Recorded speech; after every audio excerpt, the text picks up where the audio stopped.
Yeah, no, San Diego is great, and for all the reasons that you mentioned and more. But I would say that what we're seeing in just the unprecedented and surreal inflation of pricing that we're seeing in housing, we had a 26% growth in pricing for during calendar year 2021. Wow. That is just, you said crazy. It's you Yeah. can any adjective. It's mind blowing. It is it's depressing for those who are maybe on the cusp of thinking that they could try to secure their first home, and it just gets perpetually out of reach. Right. And worse, I think industry's own reports are suggesting that they are seeing continued price increases forecast for the coming year.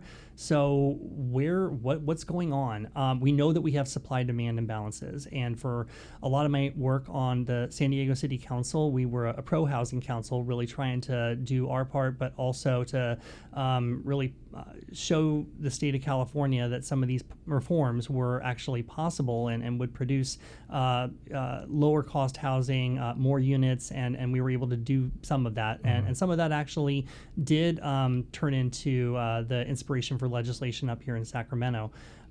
Some of it is still a work in progress. But there's more than just a supply-demand imbalance going on. What I saw during our fall research period is what, from, again, some of the very same industry data, is an increased activity with investor buyers or speculators. Right. And so while you already have some of the normal market challenges around what homes cost, what they price for, layered on top of that, you've got this speculation interest that is distorting the market, I believe, and we need to do something about that. Well, that's very interesting because that's something we've been reading about is BlackRock, Zillow, Redfin. They're all kind of you can type in your address and they'll give you this astronomical offer to buy your home, and so they're buying homes all over the nation. And kind of doing it's kind of, well, what are they doing with them? Are they renting them out? Are they flipping them, et cetera? And they have algorithms and stuff like that. So, yeah, when people are looking for a house and you have these big corporations buying homes, that could definitely hurt the demand, right? Yeah, well, it's corporations. It's also individuals that have access to gobs of cash, and maybe they earned a lot of that through previous sales that now they are pulling together, capitalizing, and then buying subsequent properties, and even driving some of those prices even higher. Look for me, when I hear the stories about individuals, and these are good, hardworking middle-class individuals, nurses and teachers that are getting outbid dozens of times to be able outbid, each time by, something that's $50,000 or $100,000 over asking price by someone or a corporation with an all-cash offer. This is a market failure. And I had discussions with a friend of mine who was home from college, who came home to San Diego, and he happens to work on Wall Street right now. Very much a free market person, but even he conceded that there's something beyond the normal going on here.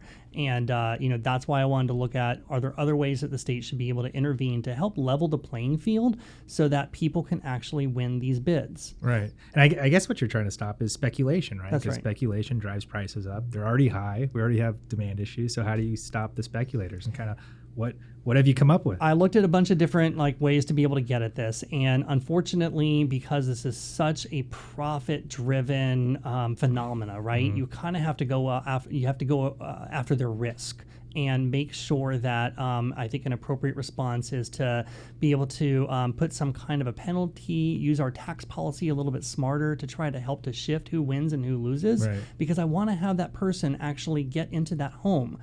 We're seeing individuals or corporations come in and short-term flip some of these properties, and that affects the housing market. Let me give you an example. So if you are coming into Midtown Sacramento and buying a house for $1 million, and maybe that's actually a good deal, and you sit on it for 4 or 6 months, and then you sell it for $1.4 million. Well, you just took that $400,000 of equity out of that house, which in current circumstances, some would say, well, it's just the way it is, and that's good for them.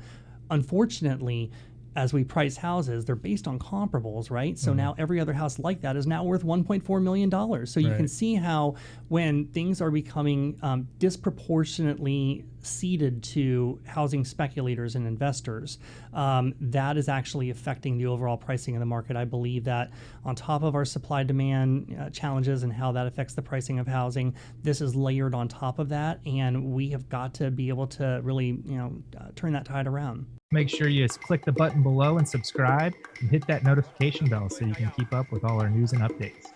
Are called dreamers.